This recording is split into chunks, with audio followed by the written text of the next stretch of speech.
¿cómo están? Bienvenidos a una nueva transmisión por Soy TV. Mi nombre es Antonella Casali, periodista de este espacio. Y hoy estoy con el economista Rodrigo Palma, con quien estaremos conversando sobre esta guerra comercial entre China y Estados Unidos y el impacto que esto significa al comercio, al precio de las materias primas y economía emergente, y por qué no, hablando también de nuestro país. Así que, Rodrigo, te quería agradecer estar con nosotros nuevamente acá en Soy TV. Hola Antonella, muchas gracias por la invitación. Rodrigo, un gusto. Me gustaría que iniciáramos esta entrevista abordando un poco tu evaluación respecto a este impacto global que ha significado esta guerra comercial entre China y Estados Unidos. ¿Cómo afecta desde tu punto de vista o está afectando desde tu punto de vista la economía mundial? Yo creo que el efecto es bien interesante, primero que todo por cómo se origina, ¿no? Esto se origina Sí. fundamentalmente por medidas que bien personalistas del presidente Trump, ¿verdad? Donde profundiza la guerra comercial con China, que ya había comenzado en su primer gobierno. No obstante, ahora no solamente lo hace con China, sino que además lo hace con el resto del mundo en este Día de la Liberación, donde genera aranceles para gran parte del mundo. Esto tiene efectos bien interesantes porque, por un lado, va a producir ha producido un efecto un poco de diversificación de las exportaciones de muchos países. Muchos países ya están exportando a Estados Unidos. De hecho, China, de cierta manera, ha podido sacar un buen partido de esta guerra comercial porque ha aumentado su impacto por algunos países. Por otro lado, tenemos el efecto propio en Estados Unidos. Este efecto que vamos a observar tiene dos vertientes, ¿no?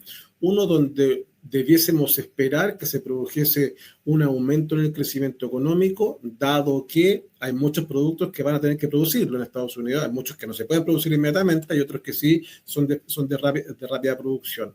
Pero la mayoría de esos bienes necesitan insumos importados que hoy día van a ser más caros. Por tanto, ¿qué es lo que estamos observando? Estamos observando una presión inflacionaria importante en la economía de Estados Unidos, donde aún no conocemos el último dato, porque recordemos que Estados Unidos está con un problema de cierre de su aparato público, y se pospuso en este caso la información para el día 24 de octubre, justo días antes de la próxima reunión de la FED, donde, insisto, lo que estamos observando es una creciente inflación y además estamos observando también un aumento en el desempleo.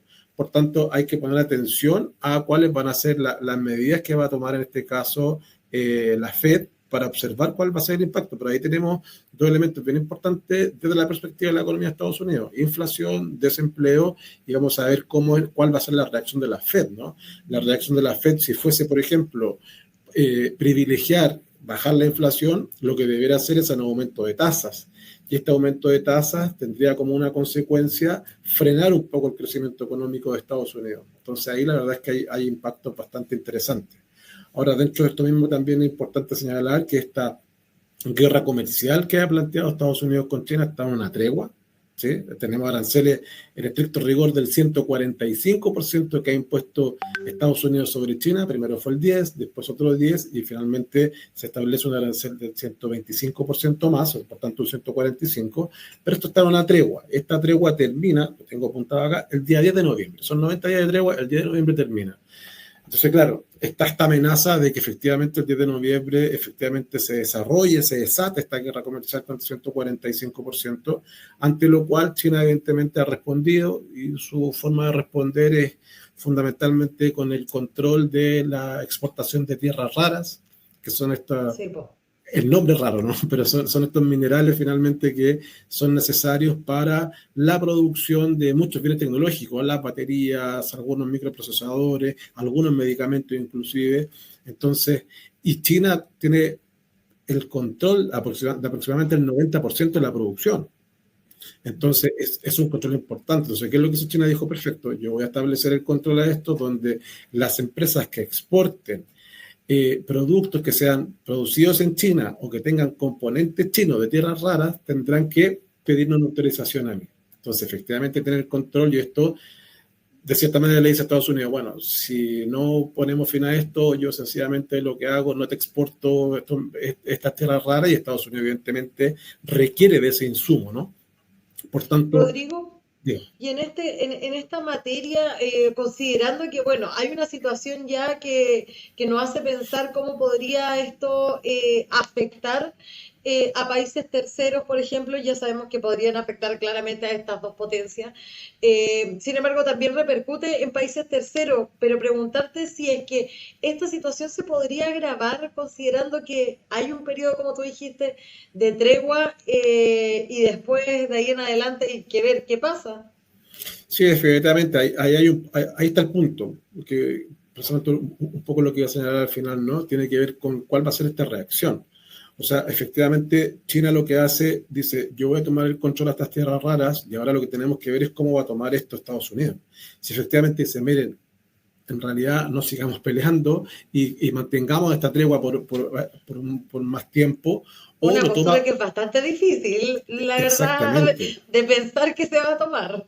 Exactamente, o lo toma como una escalada y esto empieza a aumentar, ¿no? Ahora, ¿quién se ve beneficiado con un aumento en esta escalada de la guerra comercial? Nadie, nadie, porque es más, yo te diría que hasta cierto punto, lo que mencionaba antes, podría ser ganador un poco más China que Estados Unidos. Yo creo que Estados Unidos pierde mucho.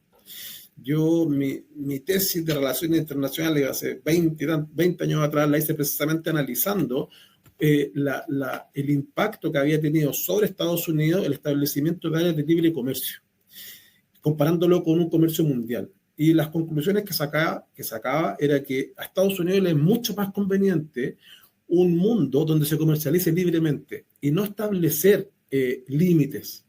De esa manera es cuando ha tenido mejor impacto, cuando ha tenido una mayor profundidad. En esa época del comercio mundial aproximadamente el 14% correspondía a bienes importados y exportados por Estados Unidos. Eso ha bajado hasta el 9-8%. Entonces, efectivamente, mientras mayores barreras se vayan poniendo al comercio internacional, yo creo que efectivamente Estados Unidos se ve más afectado. En este caso, China ha tenido una estrategia bastante importante de permear los diferentes países, por tanto, hoy día, de cierta manera, ha ido obteniendo beneficios. Ahora, ¿cuál es el impacto que va a tener sobre los países más pequeños? Va a tener dos tipos de impacto, ¿no? Uno, efectivamente, nosotros ya nos vemos impactados porque Estados Unidos sí le subió los aranceles a los países, digamos, más débiles, ya le subió 10, 20, 25%. Entonces, ¿cuál es el impacto que va a tener con ello? Que efectivamente debiese haber una pequeña reducción en los niveles de exportación hacia Estados Unidos.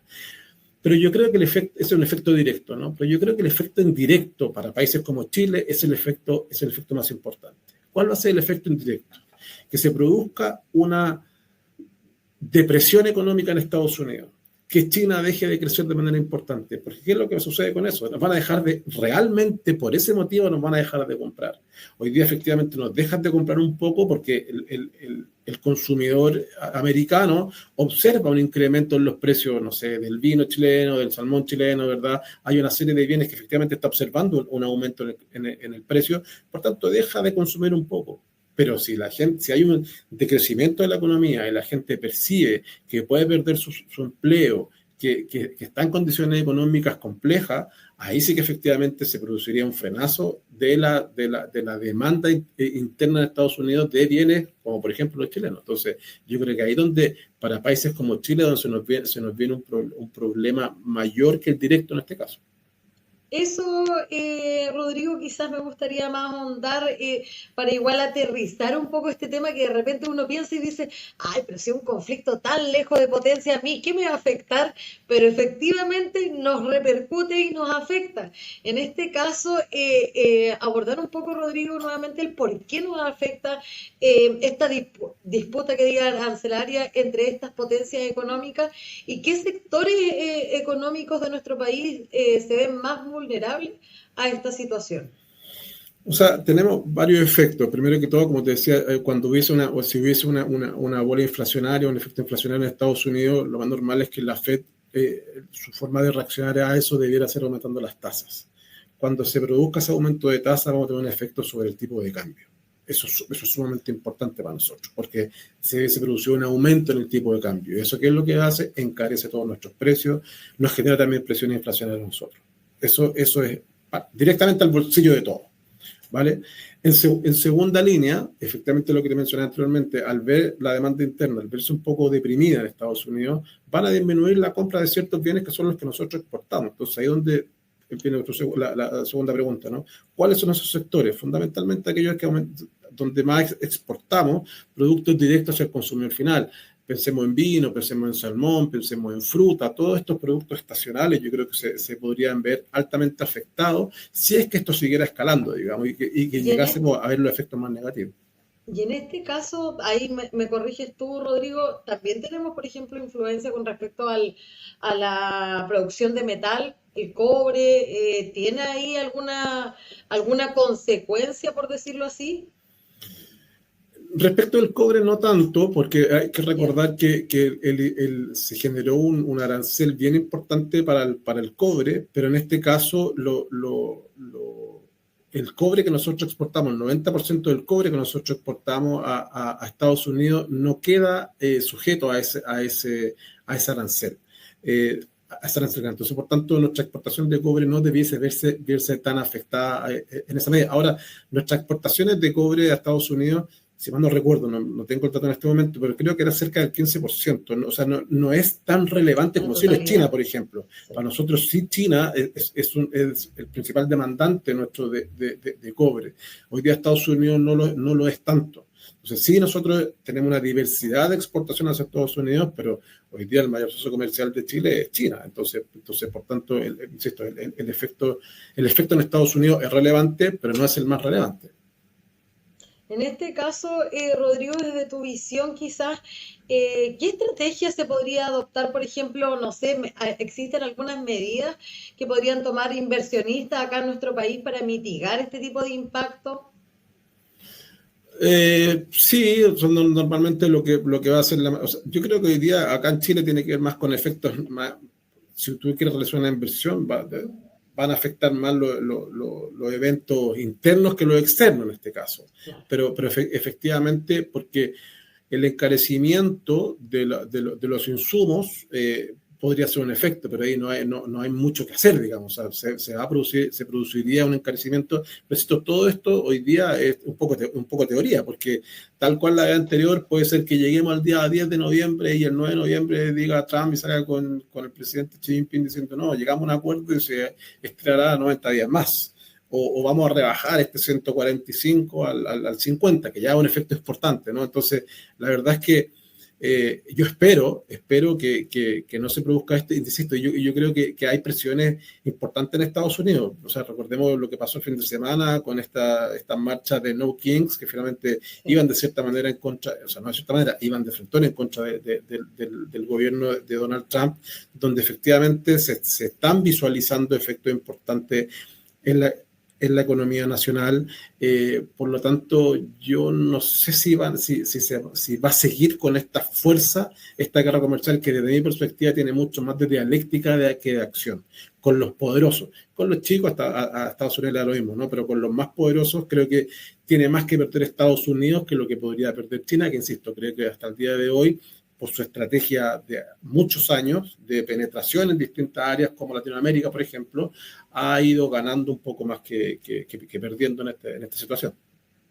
Rodrigo, y en este caso, hablando claramente de escenarios hipotéticos, en el caso de que se decida extender esta etapa como de bandera blanca, por así decirlo, ¿podría tener algún efecto negativo en la economía? ¿Tendrá efectos en la economía? Cuéntame tú. O sea, yo creo que hoy tenemos que ver cuánto cuándo va a ser el tiempo. Si nos vamos si dan esta noticia, por ejemplo, el 9 de noviembre, claro, va a tener algún efecto porque seguramente ya en un par de semanas más el mercado va a empezar a internalizar que vamos a volver a esta situación, digamos, de guerra comercial, ¿no? Entonces, claro, Ya. seguramente lo que va a pasar es que se van a empezar a mover las bolsas, seguramente el dólar va a empezar a caer un poco, también depende mucho de la próxima semana, insisto, del dato que se publique de la inflación, de lo que también podemos observar el desempleo, cuál va a ser la reacción de la FED respecto de esto. Entonces, para ver cómo se va a valorizar en este caso el tipo de cambio, el dólar en estricto rigor, el dólar index, que un poco hace la comparación entre el dólar y el euro para ver cómo se va midiendo esto. Entonces, siento que finalmente tenemos que esperar cómo se va desarrollando este asunto, pero efectivamente, insisto, si se hace muy al final, al límite, lo más normal es que el mercado empiece a reaccionar entendiendo que vamos a llegar a una situación como tal. Después, si llegaran a bajar las barreras arancelarias, debiese un poco volver a lo que estamos hoy día. Yo siento que hoy día es una situación, insisto, medianamente normal, y lo más normal es que si se dicta una tregua nuevamente, volviésemos a ese estado como de pseudo-normalidad, que es el que estamos viviendo hoy día. Oye, Rodrigo, dentro de estos momentos de crisis, podríamos decirlo, hay gente que dentro de estos peores momentos haya soluciones. En este caso, podríamos hablar de que quizás dentro de todo este conflicto que existe entre estas dos potencias económicas, podría haber alguna oportunidad de Chile de surgir quizás, de incluso transformar su estructura productiva, aprovechar este conflicto como una oportunidad. Absolutamente, absolutamente. Yo creo que siempre hay una oportunidad, especialmente para países más pequeños como Chile. Y en este caso yo siento que la gran oportunidad tiene que ver con algo que Chile lleva hace muchos años, que es la multilateralidad. A Chile, efectivamente, al igual que Estados Unidos, desde mi perspectiva, le conviene la multilateralidad, es decir, que haya muchos países, que abrirse muchos más mercados. Entonces, efectivamente, yo siento que es una posibilidad muy, muy importante, que Chile debiese hoy día intentar fortalecer aquellos lazos, tal como se conversó en algún momento, establecer un tratado de libre comercio con las grandes potencias o con los países que están más creciendo, con India. Tenemos muchos tratados de libre comercio, pero me parece que de esa manera también ir potenciando, tal como mencionabas tú, nuestra matriz productiva, que yo creo que ahí es donde está el máximo talón de Aquiles que tenemos hoy día como economía nacional. Por eso que tenemos unas tasas de crecimiento tan deficientes, ¿no? Cercanos al 2,5, 3%, y hoy hacemos fiesta con eso, y la verdad es que es muy poco para la calidad en la que está el país. El estado de desarrollo que tiene el país requiere tasas de crecimiento mucho más altas, 5 o 6%. ¿Y dónde está el punto acá? Está el punto donde nosotros lo que debemos buscar es diversificar la matriz productiva, y en la medida que diversifiquemos esa matriz productiva, podemos ser mucho más productivos finalmente, que es donde hoy día estamos siendo eficientes, en la productividad de los factores en nuestra economía. Y en eso efectivamente tiene un rol importante, tal como tú mencionas, la apertura comercial, el establecer nuevos mercados, pero es importante señalar algo. Este es un proceso que debiese ser encabezado por el Estado. Ojo, estoy diciendo un gobierno, estoy diciendo el Estado. Aquí yo creo que se carece de una estrategia de Estado, hoy día hay elecciones, o sea, estamos en un proceso preeleccionario, donde las discusiones giran en torno a cuestiones bien poco lógicas, lo menos estatal que se puede pensar, ¿no? Estamos pensando solamente en el hoy día, y cuando hablamos de una mirada de Estado, hablamos de una estrategia de largo plazo, porque esa estrategia es la que precisamente lo que va a buscar no solamente abrir nuevos mercados, sino que generar nuevas industrias, ¿verdad? ¿Pensando en qué? Pensando en que nosotros seamos más productivos como país, diversificar esta matriz productiva y así poder crecer las tasas que necesitamos crecer, insisto, que van a ser cercanas al 5 o 6%, y de esa manera vamos a poder aumentar la recaudación fiscal, aumentar los salarios, y así estamos en una dinámica, positiva, digamos.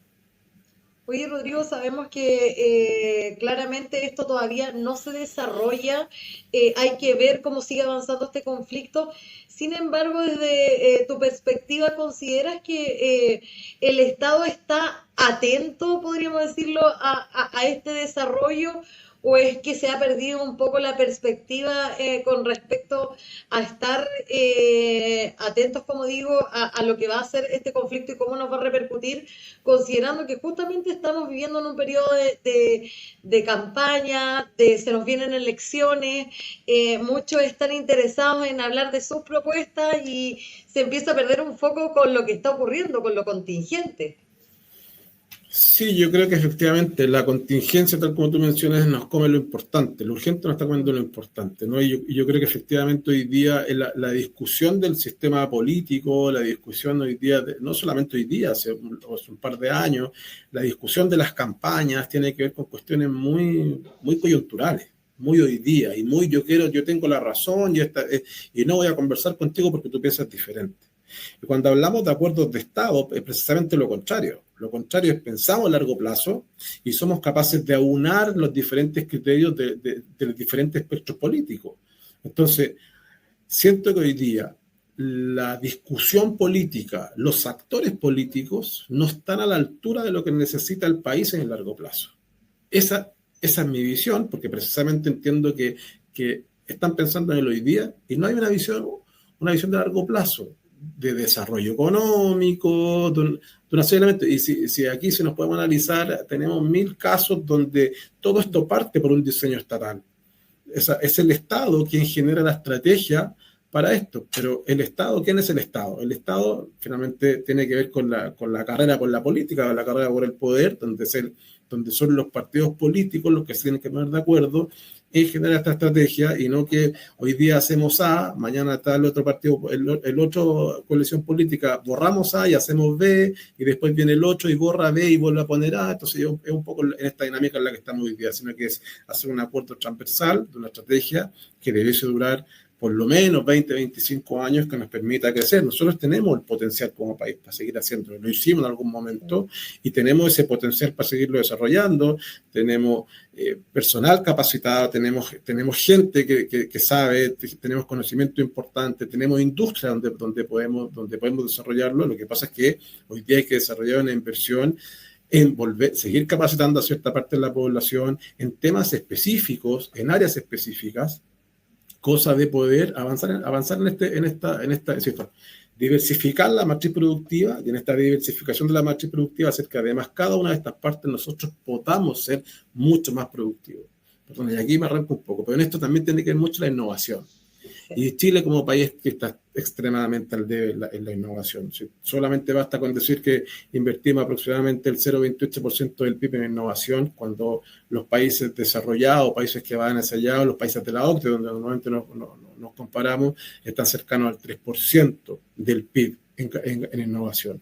Entonces, es muy difícil que nosotros queramos estirar nuestra matriz productiva, profundizar en productividad si no somos capaces de invertir en innovación. Pero insisto, para esto hoy día, quienes definen el presupuesto son los políticos, y los políticos son los que deben tomar esta decisión. Aquí no son los técnicos, sino que son necesariamente los políticos, y esta estrategia a largo plazo tiene que ser definida por los políticos, y ahí es donde viene un poco mi apesadumbramiento, ¿no? Donde yo digo, ¿están realmente las personas que hoy día toman las decisiones capacitados? ¿Estarán pensando realmente en este país de 25, 30 años más? Yo creo que no.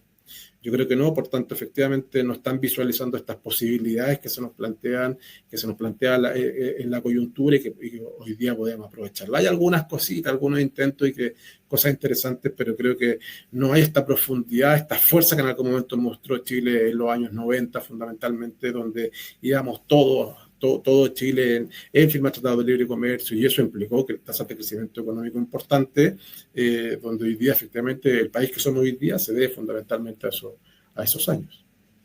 Oye, Rodrigo, por último, para cerrar este espacio, preguntarte por si tenemos riesgo como país también de enfrentar presiones en el caso de tener que alinearnos políticamente o comercialmente con alguno de estas dos potencias.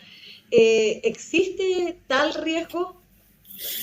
Yo creo que hasta el momento no. Yo lo que observo hoy día es que no va por ahí el asunto. Yo creo que ambos, particularmente si tú te das cuenta lo que hace Estados Unidos, son incluso personalistas, ni siquiera es que sea todo Estados Unidos que entra atrás de estas políticas, es el presidente Trump quien ha desarrollado fundamentalmente esta política arancelaria.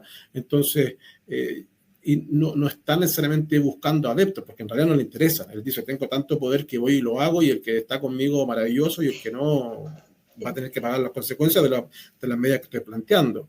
Y siento yo que China lo que está buscando es mucho más pragmático, más que ir a buscar tu apoyo político, lo que busca es aumentar este soft power, ¿no? Que en algún momento se habló mucho, este poder blando, que finalmente tiene que ver básicamente con negocio contigo, pero no voy a negociar directamente, sino que sencillamente tienes tanta dependencia mía que va a tener que estar de mi lado. Entonces yo creo que este alineamiento tan claro como en algún momento se planteó en la Guerra Fría, sí, que uno tenía que decir pertenezco a tal y tal bando, creo que hoy día no es tan relevante para esta guerra comercial. Economista Rodrigo Palma, te quería agradecer el haber estado con nosotros nuevamente acá en Soy TV. Antonella, muchas gracias por la invitación. Gracias nuevamente, gracias también a todos quienes nos acompañaron en esta instancia. Recuerden que nuestro contenido lo pueden visitar a través de www.soychile.cl. Que estén muy bien y que tengan una muy buena jornada.